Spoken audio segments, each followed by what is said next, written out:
Hello everyone, हम रोजगार publication के UPSSC पेट 2022 की फुल बुक रिव्यू कर रहे हैं जो पेट पाठ्यक्रम पर आधारित है। हमने इससे प्रारंभिक भौतिक विज्ञान का पार्ट 1 इससे पहले कवर किया है। अगर आपने वो नहीं देखा तो उसे देख लीजिएगा, फिर इसे देखिए, आपके लिए काफ़ी पेट के पेपर में सहायता करेगा। आइए देखते हैं। प्रकाश टॉपिक हमारा है, ठीक है। परिभाषा क्या है?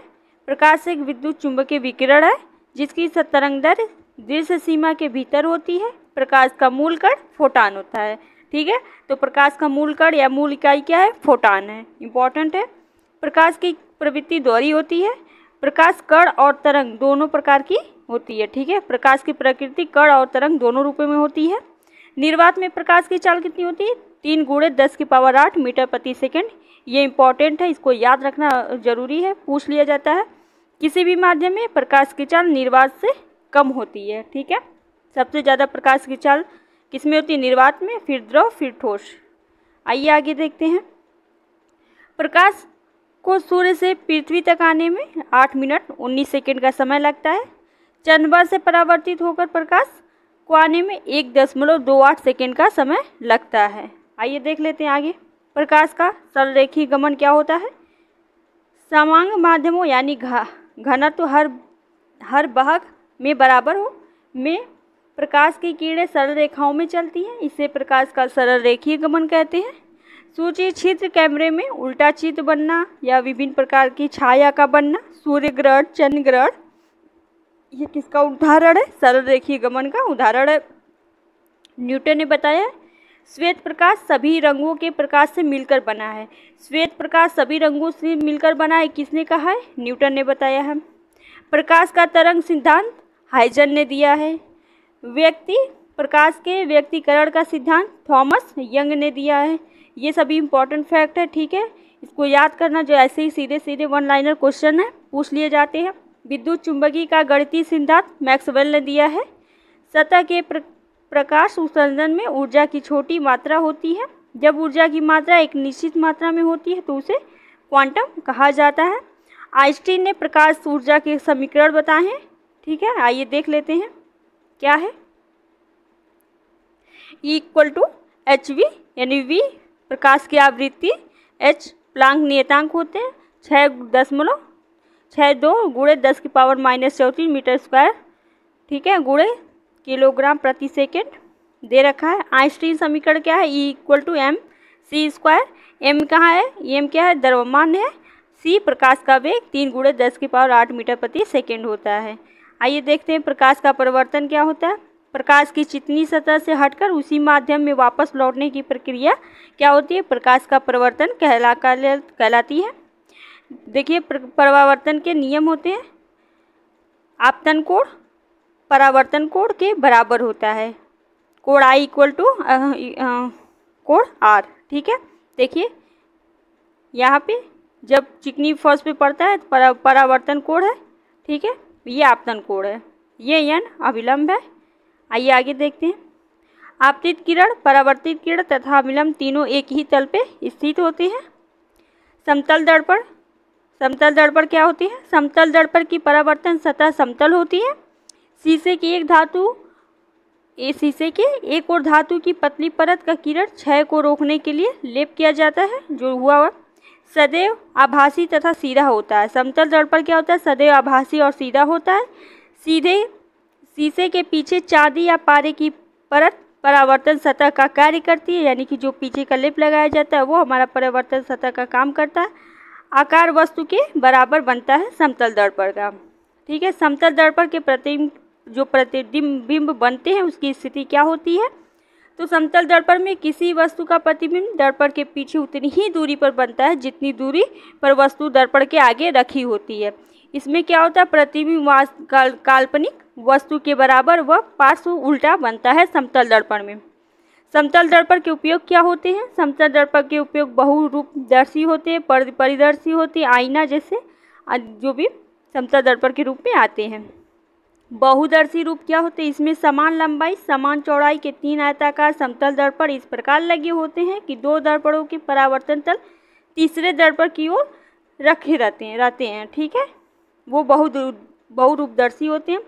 परिदर्शी, इनमें दो समतल दर्पण एक दूसरे के 45 डिग्री कोण पर स्थित होते हैं। इन दर्पण की परावर्तक सतहें आमने सामने रहती हैं। युद्ध के समय बंकर में छिपे सैनिक जमीन पर चले रहे दुश्मनों की गतिविधियों को देखने के लिए इसी प्रकार के दर्पण का परिदर्शी समतल दर्पण का उपयोग करते हैं। पनडुब्बी जहाज से सतह के ऊपर देखने के लिए उपकरण का भी प्रयोग ये किया जाता है। ठीक है, आइए देख लेते हैं नेक्स्ट गोली दर्पण। गोली दर्पण क्या होती है? किसी गोलाकार तल से बनाए गए दर्पण को गोली दर्पण कहते हैं। गोली खंड के एक तल पर पारे की कलई एवं रेड ऑक्साइड का लेप किया जाता है। ठीक है, याद रखिएगा, इसके तल पे क्या पारे की कलई या रेड ऑक्साइड का लेप करके गोली दर्पण बनाया जाता है।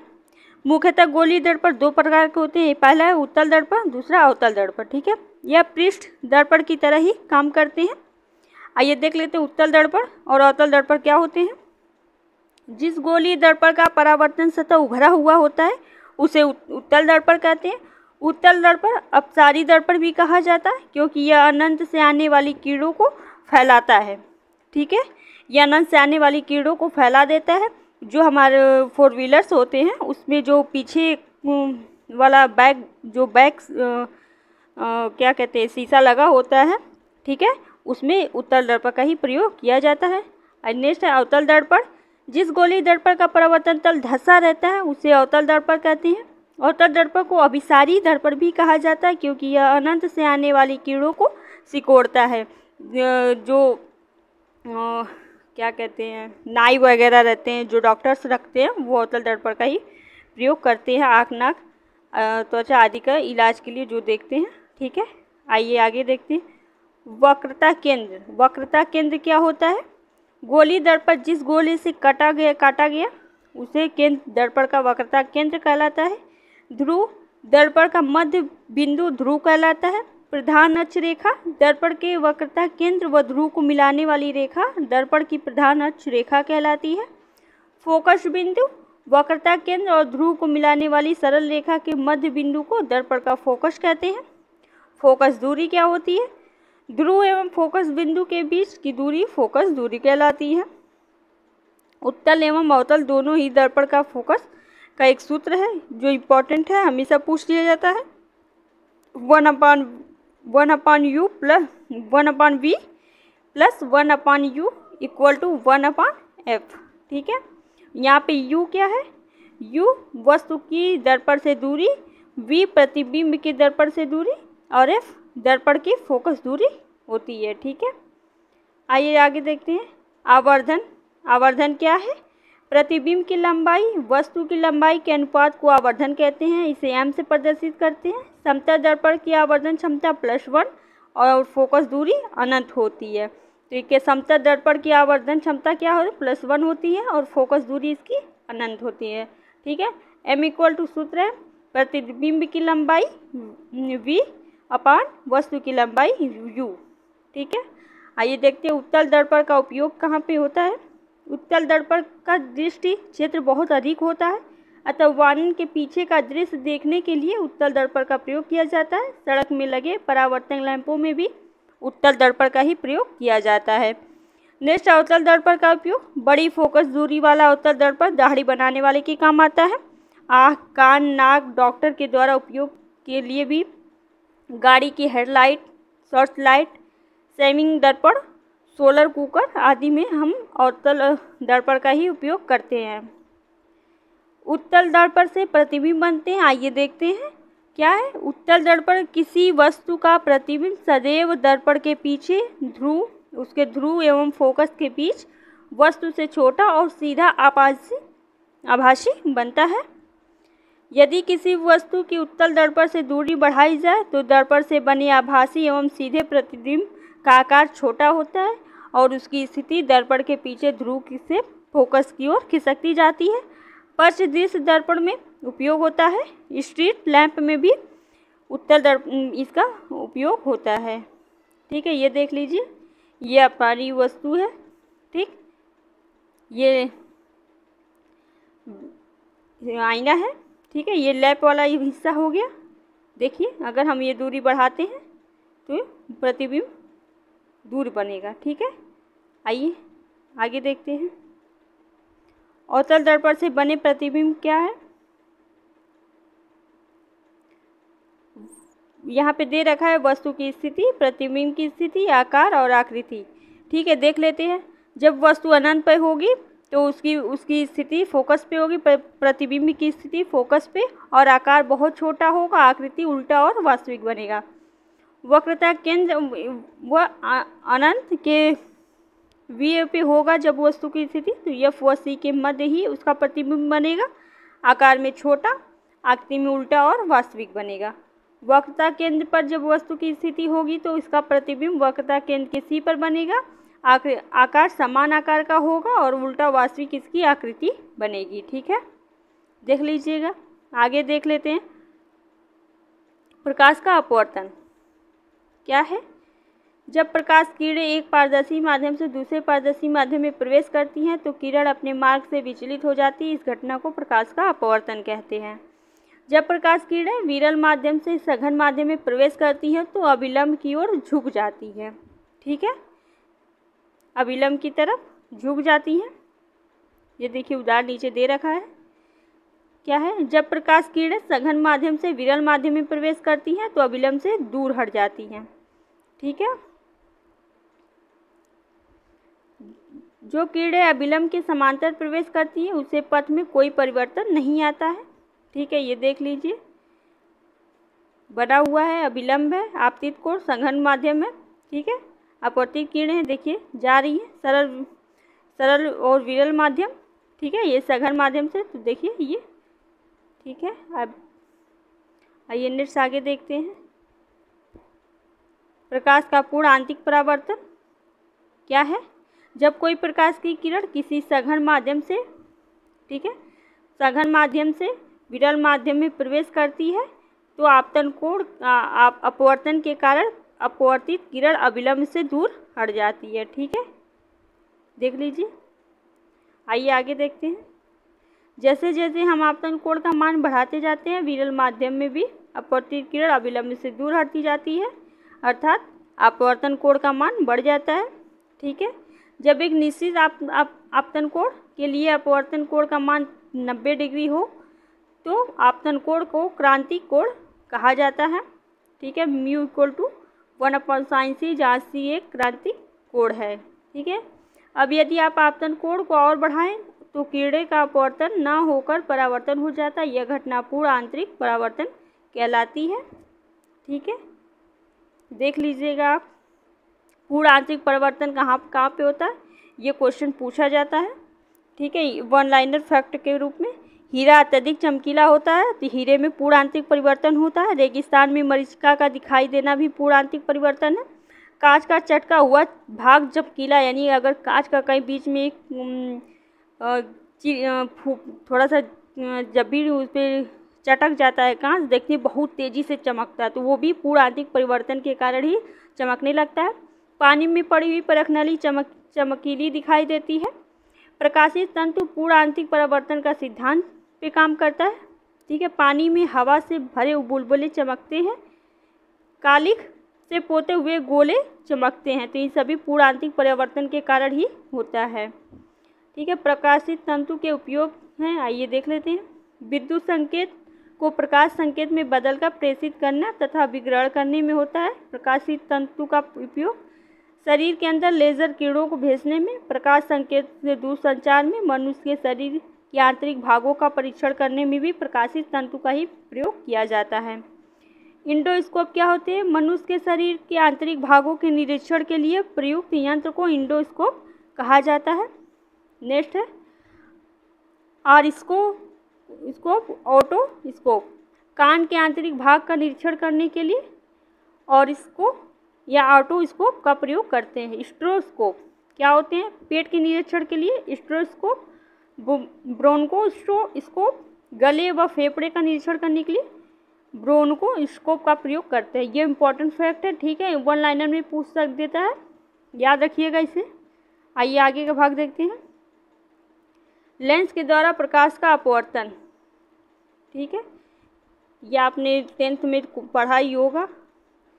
देख लीजिए फिर से, समांतर दो गोलीय पृष्ठ से घिरे हुए किसी अपवर्तन माध्यम को लेंस ही कहते हैं। लेंसों के नामकरण उसकी बाहरी सतह के स्वरूप के अनुसार की जाती है। लेंस का काम कम से कम एक पृष्ठीय गोली होता है। उत्तल लेंस द्वारा बने प्रतिबिंब देख लीजिए, ठीक है, ये फोकस है। प्रतिबिंब की प्रकृति, आकृति, स्थिति आदि वस्तु की फोकस बिंदु पर से दूरी पर निर्भर करती है। F1, F2। जब वस्तु अनंत पे होता है तो प्रतिबिंब क्या होता है? प्रतिबिंब वास्तविक, बहुत छोटा और उल्टा काल्पनिक, और फोकस से बिंदु, फोकस जो होता है उसका बिंदु पर ही बनता है, ठीक है। आइए आगे। जब वस्तु वक्रता केंद्र से परे होता है तो प्रतिबिंब वास्तविक, छोटा, उल्टा, और फोकस वक्रता केंद्र के बीच बनता है। जब वस्तु वक्रता केंद्र पर होता है तो वो प्रतिबिंब वास्तविक, बराबर, उल्टा, वक्रता केंद्र पर ही बनता है। C और F के बीच में वास्तविक वस्तु से बड़ा, उल्टा एवं C से परे बनता है। जब वस्तु F पे हो तो वास्तविक, बहुत छोटा, उल्टा, बहुत बड़ा, उल्टा और अनंत पर बनता है, ठीक है। F और प्रकाशीय केंद्र के बीच आभासी सीधा आवर्धिक लेंस के ऊपरी ओर बनता है। अवतल लेंस द्वारा बने प्रतिबिंब क्या है? अवतल लेंस से प्रतिबिंब हमेशा वस्तु की ओर ही लेंस तथा फोकस के बीच बनता है। यह आभासी सीधा वस्तु से बड़ा होता है, ठीक है। ये ले देख लीजिएगा आप। आइए आगे देख लेते हैं। देख रखा है लेंस की क्षमता में परिवर्तन, ठीक है। तरंगों का व्यक्तीकरण दे रखा है, आप इसे पढ़ लीजिएगा, तो इतना इम्पोर्टेंट है नहीं, ठीक है। आइए आगे देखते हैं। प्रकाश का विवर्तन दे रखा है, प्रकाश का परिकीर्णन, ठीक है, ये इम्पोर्टेंट है। आकाश का दिन में रंग नीला दिखाई देना प्रकाश का परिकीर्णन कहलाता है। समुद्र का नीला दिखाई देना जब प्रकाश किसी ऐसे माध्यम से गुजरती है जिसमें धूल, अन्य पदार्थ के अन्य अत्यंत सूक्ष्म जो कण होते हैं, इनके द्वारा प्रकाश सभी दिशाओं में प्रसारित होती है। इस घटना को प्रकाश का परिकीर्णन कहा जाता है, ठीक है। समुद्र का नीला दिखाई देना, आइए देख लेते हैं। प्रकाश का वर्ण विच्छेद क्या है? जब सूर्य का प्रकाश प्रिज्म से होकर गुजरता है तो वह अपवर्तन के पश्चात प्रिज्म के आधार की ओर झुकने के साथ साथ विभिन्न रंगों के प्रकाश में बढ़ जाता है। इस प्रकार से प्राप्त रंगों को समूह को वर्णक्रम कहते हैं। श्वेत प्रकाश को अपने अवयवी रंगों में विभक्त होने की प्रक्रिया है वर्ण विक्षेपण कहलाती है। बैगनी रंग का विक्षेपण सबसे अधिक और लाल रंग का विक्षेपण सबसे कम होता है। ये इम्पोर्टेंट है, बैगनी और लाल याद रखिएगा। भिन्न भिन्न रंग भिन्न भिन्न कोणों से विक्षेपित होते हैं तथा अपवर्तनांक भी इन सबका भिन्न होता है। इंद्रधनुष क्या है? आइए देख लेते हैं। वर्षा के बाद आकाश में बनने वाले चक्राकार आकृति को ही हम इंद्रधनुष कहते हैं। परावर्तन, पूर्ण आंतरिक परावर्तन अपवर्तन द्वारा वर्ण विक्षेपण का सबसे अच्छा उदाहरण इंद्रधनुष ही है। इंद्रधनुष दो प्रकार के होते हैं, प्राथमिक इंद्रधनुष और द्वितीयक इंद्रधनुष। प्राकृतिक इंद्रधनुष क्या होते हैं? जब बूंदों पर आपतित होने वाली सूर्य की किरणें को 2 बार अपवर्तन तथा 1 बार परावर्तन होता है तो प्राथमिक इंद्रधनुष का निर्माण होता है। प्राथमिक इंद्रधनुष में लाल रंग बाहर की ओर और तथा बैगनी रंग अंदर की ओर होता है, ठीक। अंदर वाली बैगनी किरण आँख पर 40 डिग्री 8 मिनट और बाहर वाली लाल किरण आँख पर 42 डिग्री 8 मिनट का कोण बनाती है। नेक्स्ट है द्वितीयक इंद्रधनुष क्या होते हैं? जब बूंदें, ठीक है, जब बूंदे पर आपतित होने वाली सूर्यों की किरणें 2 बार अपवर्तन तथा 2 बार परावर्तन होती हैं तो ये द्वितीयक इंद्रधनुष बनता है। इसमें बैगनी रंग बाहर की ओर और लाल रंग अंदर की ओर हो जाता है। बाहर वाली बैगनी किरण आँख पर 54 डिग्री 52 मिनट का कोण और अंदर वाली 50 डिग्री 8 मिनट का कोण बनाते ही है। द्वितीयक इंद्रधनुष प्राथमिक इंद्रधनुष की अपेक्षा कुछ धुंधला दिखाई पड़ता है। रंगीन टेलीविज़न में केवल प्राथमिक रंग लाल, हरा, नीला का ही उपयोग किया जाता है, ठीक है। देख लीजिए, टेलीविज़न में लाल, हरा, नीला इन्हीं का प्रयोग किया जाता है। ये प्राथमिक रंग है। वस्तु जिस रंग को परावर्तित करती है उसी रंग की दिखाई देती है और शेष रंगों का अवशोषित कर लेती है। यानी कि जो भी कोई भी वस्तु हमें दिखाई दे रहा है ठीक है। जैसे हम ये अभी इसमें लिख रहे हैं, आपको बैगनी कलर का ये दिखाई दे रहा है। ये रंग अगर आपको दिखाई दे रहा है तो इसमें 7 कलर होते हैं जो रंग होते हैं। तो ये रंग क्या कर रहे हैं, जिस रंग को आप परिवर्तित करती है उसी रंग की दिखाई, यानी कि ये सभी रंग को अपने अंदर अवशोषित करके सिर्फ बैगनी रंग ही आपकी आँखों में भेज रही है। तो ठीक है, तो हमें बैगनी रंग दिखाई दे रहा है। जो वस्तु सभी रंगों को परावर्तित कर देती है वह श्वेत रंग का दिखाई देता है। यानी अगर ये सफ़ेद रंग दिखाई दे रहा है, ठीक है, तो ये सभी रंगों को परावर्तित कर दे रहा है, तो ये हमें वो वस्तु सफ़ेद दिखाई दे रही है। जो वस्तु सभी रंगों को अवशोषित कर लेती है वह काली रंग की दिखाई देती है। काला रंग क्या होता है, जब हम जो वस्तु काली होती है, जो वस्तु सभी रंगों को अपनी ओर आकर्षित यानी अपने अंदर अवशोषित कर लेती, मिला लेती है, तो वो काले रंग का हो जाता है। ठीक है। लाल, हरा, नीला प्राथमिक रंग होते हैं। ये इम्पॉर्टेंट है, पूछ लिया जाता है प्राथमिक रंग कौन कौन से हैं। 4 ऑप्शन में लाल, नीला, पीला, हरा, काला सब दे देगा, आपको उसमें से बताना रहेगा। तो लाल, हरा, नीला याद रखिएगा। पीला, मैजेंटा और सियान, इन दोनों को, तीनों को द्वितीयक रंग कहते हैं। लाल और नीला मिलके मैजेंटा बनता है। हरा, नीला, सियान, लाल, हरा, पीला बनता है। ठीक है। दो रंग परस्पर मिलने से श्वेत रंग उत्पन्न करते हैं, उन्हें पूरक रंग कहा जाता है। जैसे लाल और सियान मिलकर सफ़ेद रंग का निर्माण करते हैं। आइए आगे देखते हैं। नीला और पीला मिलकर सफ़ेद का निर्माण करते हैं। एक सामान्य व्यक्ति स्पष्ट देखने के लिए न्यूनतम दूरी 25 सेमी होती है। वह 25 सेमी से लेकर अनंत पर स्थित वस्तु को अपनी रेटिना पर फोकस कर सकता है। ठीक है, तो ये 25 सेमी याद रखिएगा, इम्पॉर्टेंट है। दृष्टि दोष होते हैं, कई प्रकार के होते हैं। आइए देख लेते हैं दृष्टि में दोष क्या क्या होते हैं। निकट दृष्टि दोष मायोपिया कहा जाता है। इस रोग से ग्रसित व्यक्ति समीप की वस्तु को तो देख लेता है, परंतु दूर की इस वस्तु को वो सही से नहीं देख पाता है। यानी कि निकट दृष्टि दोष है तो निकट की वस्तु को आराम से देख लेगा, लेकिन दूर की वस्तु को नहीं देख पाएगा। और जिसके अंदर दूर दृष्टि दोष है यानी हाइपरोपिया, तो ये पास की वस्तुओं को, तो इसमें क्या होता है, प्रतिबिंब, इसके जो दृष्टि पटल है वो पीछे बनता है। इसके निवारण के लिए उत्तल लेंस का उपयोग किया जाता है। दूर दृष्टि है तो इसे नज़दीक की वस्तु, दूर की दृष्टि नहीं दिखाई देगी बल्कि पास की दिखाई देती है। ठीक है। इसका क्या है, लेंस की गोलाई बढ़ जाती है, लेंस की फोकस दूरी घट जाती है, लेंस की क्षमता बढ़ जाती है। वस्तु का प्रतिबिंब रेटिना पर न बनकर रेटिना के आगे बन जाता है। ठीक है। रोग का निवारण क्या है, निकट दृष्टि दोष के निवारण के लिए फोकस दूरी के अवतल लेंस का प्रयोग किया जाता है। दूर दृष्टि के लिए इस रोग से ग्रसित व्यक्ति को दूर की वस्तु दिखाई पड़नी, निकट की वस्तु सही प्रकार से दिखाई नहीं पड़ती है। ठीक है, ये तो कारण निवारण हो गए। जरा दृष्टि दोष क्या होते हैं, वृद्धावस्था के कारण आँख की क्षमता घट जाती या समाप्त हो जाती है, जिसके कारण व्यक्ति न दूर की न पास की देख पाता है, तो ये जरा दृष्टि दोष होता है। ठीक है, इसे इंग्लिश में प्रेसबियोपिया कहा जाता है। इस रोग के निवारण के लिए द्विफोक्सी लेंस का प्रयोग किया जाता है। ठीक है।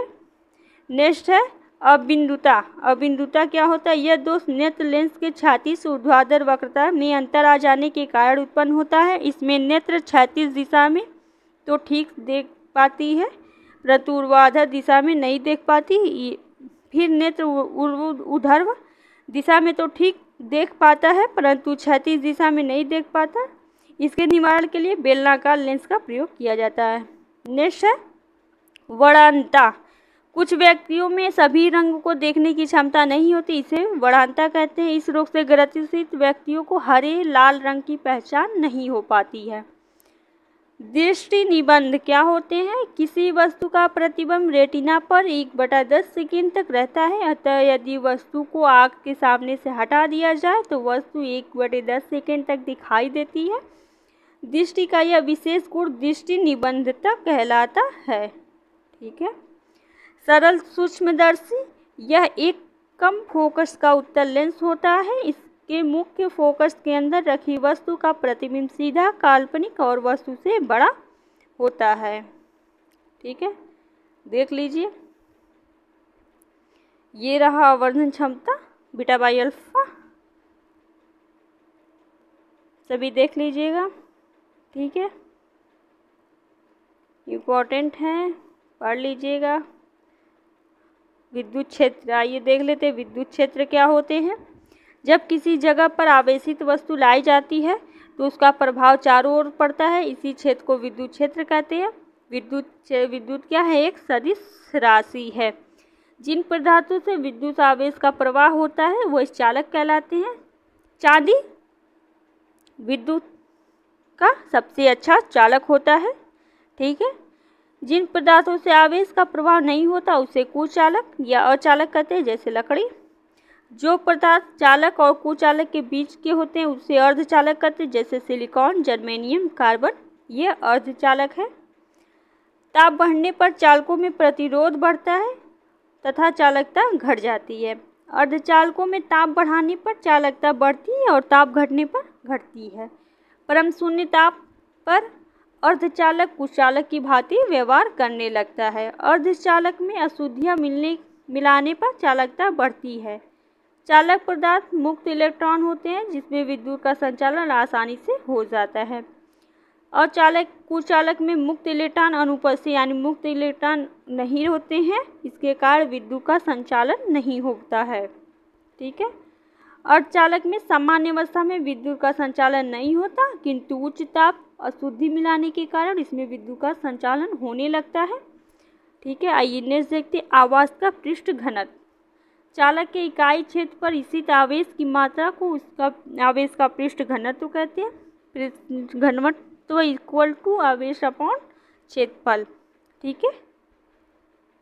आइए आगे देख लेते हैं क्या है कूलम्ब का नियम। कूलम्ब का नियम होता है, कूलम्ब का नियम होगा, कूलम्ब का नियम। जो आवेशों के बीच लगने वाला आकर्षण या प्रतिकर्षण कुल आवेशों के गुणनफल के समानुपाती होता है। दोनों आवेशों के बीच की दूरी के वर्ग के और व्युत्क्रमानुपाती होता है, ठीक है। देख लीजिए कूलम्ब का नियम, ठीक है। विद्युत क्षेत्र की तीव्रता दिया है। तीव्रता क्या है? विद्युत तीव्रता एक सदिश राशि है, ठीक है। संपूर्ण आवेश चालक के बाहरी का पृष्ठ होता है। विद्युत विभव इकाई धन आवेश को अनंत क्षेत्र से किसी बिंदु तक लाने में जो कार्य करना पड़ता है वो विद्युत विभव होता है। V = W/Q। इसका स्थायी मात्रक विद्युत विभव का वोल्ट होता है, ठीक है, जूल प्रति कूलम्ब। शून्य विभव क्या होता है? विद्युत विभव को नापने के लिए निर्देश बिंदु के रूप में पृथ्वी के विभव को शून्य मान कहा जाता है। पृथ्वी का विभव हमेशा शून्य होता है, ठीक है। विभवांतर का मात्रक वोल्ट होता है। विद्युत धारिता क्या होती है? विद्युत धारिता का स्थायी मात्रक फैराडे है, ठीक है, देख लीजिए। चालक में आवेश ग्रहण करने की क्षमता विद्युत धारिता ही कहलाती है, ठीक है। चालक की धारिता पृष्ठ क्षेत्र के समानुपाती होती है। आगे देख लेते हैं विद्युत धारा। विद्युत धारा क्या है? विद्युत धारा भी एक अदिश राशि है, ठीक है। धारा विभव से उच्च विभव की ओर प्रवाहित होती है, यानी निम्न विभव से उच्च विभव की तरफ धारा प्रवाहित होती है। विद्युत धारा का मानक एम्पियर होता है, ठीक है, पढ़ लीजिएगा। विद्युत सेल क्या है? विद्युत सेल में रासायनिक ऊर्जा को विद्युत ऊर्जा में बदला जाता है। धनात्मक क्षण एनोड और ऋणात्मक क्षण कैथोड कहलाती है, ठीक है। मोटर कार, बैटरी आदि में विद्युत सेल का प्रयोग होता है। आइए आगे देख लेते हैं। विद्युत सेल दो प्रकार के होते हैं, प्राथमिक सेल और द्वितीयक सेल। प्राथमिक सेल क्या है? प्राथमिक सेल के द्वारा रासायनिक ऊर्जा को सीधे विद्युत ऊर्जा में बदला जाता है। द्वितीयक सेल में पहले विद्युत ऊर्जा रासायनिक ऊर्जा में, फिर रासायनिक ऊर्जा को विद्युत ऊर्जा में बदला जाता है। जो प्राथमिक सेल होती है वो क्या? Voltage cell, Leclanche cell, Daniel cell, शुष्क सेल प्राथमिक सेल है। और द्वितीयक सेल क्या है? इसे चार्ज करके बार बार उपयोग कर सकते हैं, जैसे ट्रक, ट्रैक्टर आदि के इंजन में, बैटरी में, इमरजेंसी लाइट में भी द्वितीयक सेल का प्रयोग करते हैं। वोल्टेज सेल का आविष्कार सन 1799 एलेसेंड्रो वोल्टा ने किया था। इस सेल में एक तांबे की छड़, एक जस्ते की छड़ होती है। दोनों छड़ सल्फ्यूरिक अम्ल में डूबी होती है। तांबे की छड़ एनोड और जस्ते की छड़ कैथोड होती है। इस सेल को विद्युत वाहक बल 1.08 वोल्ट का होता है। ठीक है, नेक्स्ट है लेक्लांस सेल। ये क्या, एक बर्तन में NH4Cl का संतृप्त विलयन भरा होता है। ठीक है, देख लीजिए। शुष्क सेल, इसमें जस्ते के बर्तन को कैथोड का कार्य करते हैं। ओम का नियम,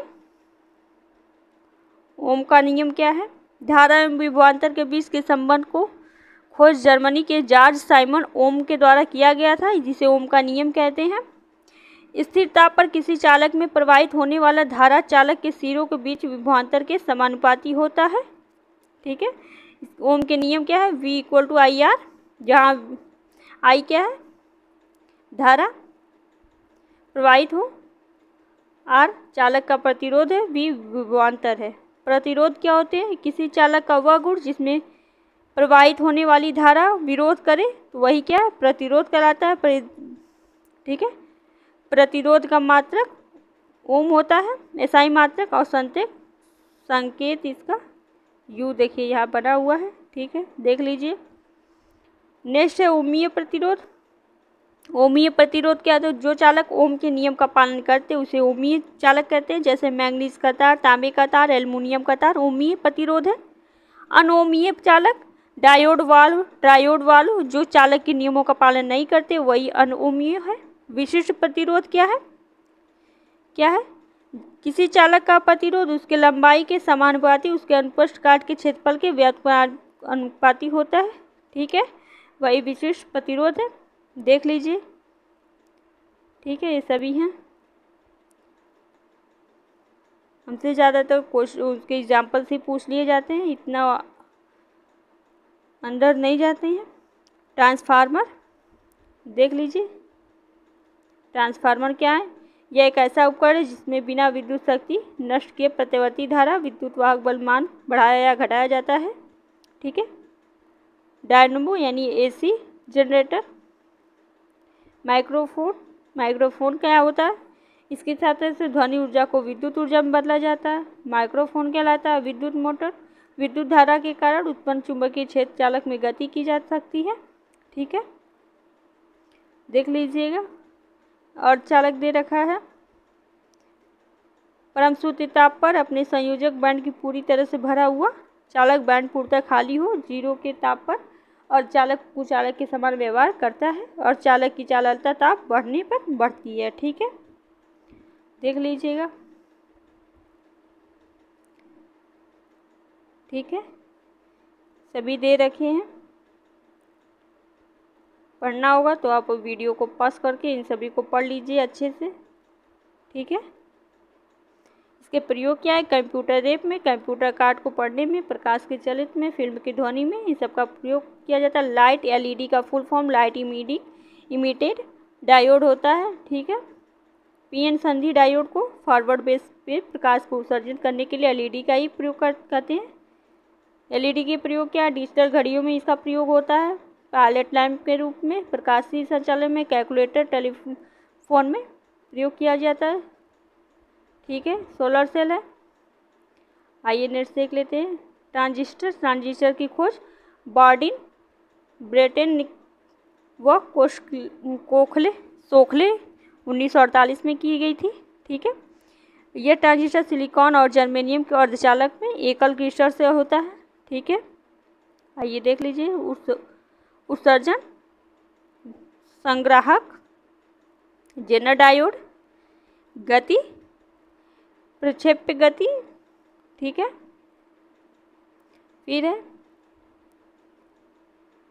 वृत्तीय गति, कोणीय वेग। ठीक है, कोणीय वेग। न्यूटन के गति विषयक नियम कौन दिया, आइजैक न्यूटन ने 1687 में अपनी पुस्तक प्रिंसिपिया में इसका वर्णन किया है। क्या है न्यूटन गति का प्रथम नियम, जब कोई वस्तु विरामावस्था में है तो वह विरामावस्था में ही रहेगी, गतिमान है तो गतिमान में ही रहेगी, जिस दिशा में गतिमान है उसी दिशा में गतिमान रहेगी, जब तक उस पर कोई बाह्य बल ना कार्य करे तब तक वो जिस अवस्था में है उसी अवस्था में पड़ी रहेगी। इसे जड़त्व का नियम का भी कहते हैं। ठीक है, जैसे रुकी हुई गाड़ी अचानक चलने पर उसमें बैठे हुए यात्री का पीछे की ओर धक्का लगना गति का प्रथम नियम है। चलती हुई गाड़ी अचानक रुकने पर यात्रियों का आगे की तरफ झुक जाना, ठीक है, गति का प्रथम नियम है। कंबल को हाथ से पकड़ रगड़ने पीटने पर धूल कण झटक कर गिर जाते हैं, किसके कारण? गति के प्रथम नियम। पेड़ की टहनियों से हिलाने पर उससे फल टूटकर नीचे गिर जाते हैं। चलती हुई ट्रेन में बैठा यात्री गेंद को उछालता है, गेंद वापस उसके हाथ में गिर जाती है, सभी क्या है? गति का प्रथम नियम है, ठीक है। गति का द्वितीय नियम, वस्तु के संवेग में परिवर्तन की दर उस पर आरोपित बल के समानुपाती होती है और बल संवेग में परिवर्तन की दर को आरोपित बल की दिशा में ही होती है, ठीक है। F = ma संवेग, किसी गतिमान वस्तु के द्रव्यमान तथा वेग की गुणनफल को उस वस्तु का संवेग कहते हैं। संवेग = द्रव्यमान गुणे वेग, ठीक है, होता है। आवेग, नेक्स्ट आवेग आवेग वाला हम नेक्स्ट पार्ट में कवर करेंगे, ठीक है। रोज पढ़ेंगे, थोड़ा ही पढ़ेंगे पर डेली पढ़ेंगे, ठीक है। आपको ये वीडियो कैसा लगा आप ज़रूर कमेंट करके हमें बताइएगा। आगे का हम पूरा बुक रिव्यू कर रहे हैं, आप धैर्य रख के पढ़ते रहिए, ठीक है, और आगे बढ़िए। Okay, thank you.